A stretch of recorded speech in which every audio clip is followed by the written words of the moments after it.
नमस्कार नीलिमा किचन को आपण मानक अनेक अनेक स्वागत।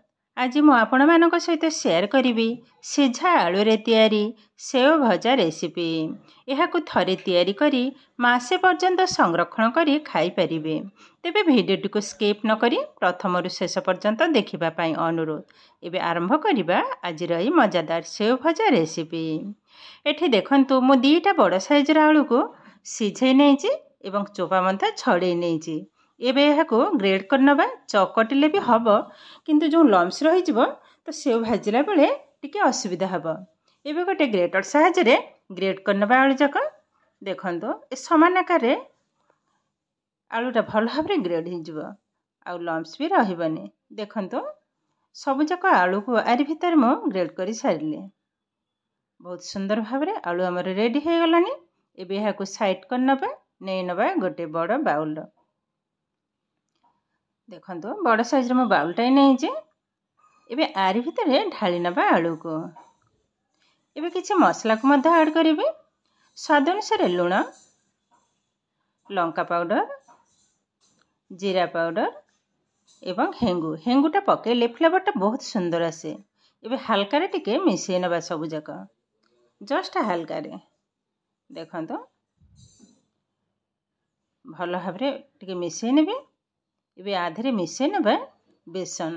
बेसन मु एठी आधा कप नहीं तो आधा कप रो लागिबनी तो अल्प अल्प ढाली के आग चकट नेबी जेतिकी लागिबो। अल्प ढाली नेले आग टिके चकट नबा तापरे देबा। देखंतो ए भली भाबरे टिके चकट नेले आउ टिके लागिबो। टिके नरम अछि आ ये बेसी भी टाण हबनी। देखंतो आउ टिके मध पकै नेले एबे भल भाबरे चकड़ी नबा। आउ बेसन लागिबनी एई भली भाबरे ही हबो।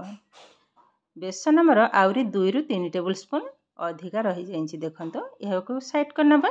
एबे भल भाबरे किंतु चकटिया को हबो। गोटे मिनिट में भल भाबरे चकट नेबे। एबे आधरे गोटे टेबल स्पून तेल को पके नेबे। एबे चकट नबा आउथरे एकदम स्मूथ बनिबो। देखंतो ये किंतु आमर रेडी हो गलानी। केते सुंदर भाबरे आमर रेडी हो गलानी। एबे साइड करनबा। एबे सेव भाजिबा पई म एमती गोटे छांच नेछि। एबे खोली नबा। तेल को मध लगे नेबे। म एठी बड़ साइज रो जो सेव छणा है म बड़ जो कणाटा म सेटा हे नेछि आ छोटोटा नेने। एबे भल भाबरे टिके तेल को ब्रश करनबा। जाली रे भी लगे नेबे। एबे रखी नबा मझिरे। एबे से आलू रो ताको मध्य रखी नबा जेति कि जीव। एबे गैस ऑन करी बसै नेछि कड़ी छाणीबा पई तेल को मध्य ढाली नेली। तेलटा भल भाबरे गरम हबा दरकार। हाई फ्लेम रे ही बसैछि। एबे हा को लगे नेबे भल भाबरे एकदम टाइट करी लगे नबा। देखंतो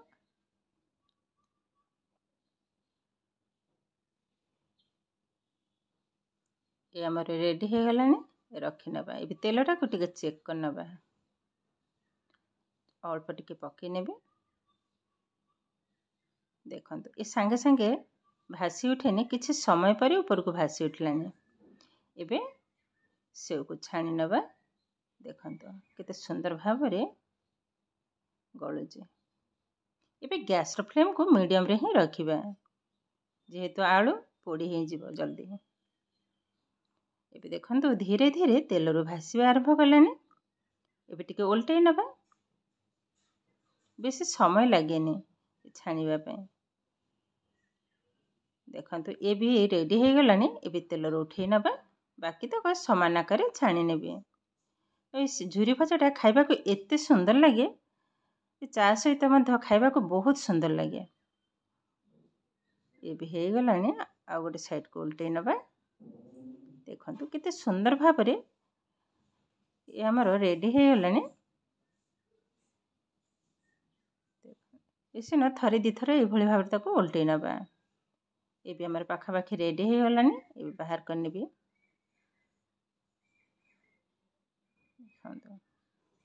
तो ए भली भाबरे सब जाक सेव भाजी आनिली मु। देखंतो बहुत सुंदर है यार साउंड मध्य जानीपारे केते क्रिस्पी बनी केते सुंदर भाव में अल्प समय रे सेव भजा आमर रेडी हो गला। एबे गोटे बाउल मध्य मैं उठाई नहीं एबे भांगिक देखौचे केतेटा क्रिस्पी बनी देखो मो हाथ रे उठेली एबे भांगिक देखौचे आर साउंड जानीपारे केतेटा क्रिस्पी बनी। तो यही भाव में थरे तैयारी करी मासे पर्यंत संरक्षण करी खाई परिबे। विशेषकर सकाळ संध्या चा सहित खाइबा को बहुत सुंदर लगे। आ केतेटा सुंदर होइछि देखंतु अल्प समय रे बहुत सारा सेव भजा हमर रेडी हो गलानी। तो ये किंतु हमर प्रस्तुत हो गला सिझा आलू रे तैयारी सेव भजा रेसिपी। आजिर भिडियोटी आपण मानकु केमिति लागिला कमेंट करबा को जमा भी भूलिबेनी। आउ जदि भिडियोटी भल लगे लाइक करेंगे, आपणकर फ्रेंड्स कि रिलेटिव सहित शेयर करेंगे। आउ जदि मो चैनल रे नुआ तेज चैनल टी को सब्सक्राइब करेंगे। एमती आहरी नुआ नुआ भिडियोर नोटिफिकेशन पाइबापी पाखरे थिबा बेल आइकन को क्लिक करेंगे। ताहले आज पई रहुछि पुणी देखा हबो आउ एक नुआ भिडियो रे। नमस्कार।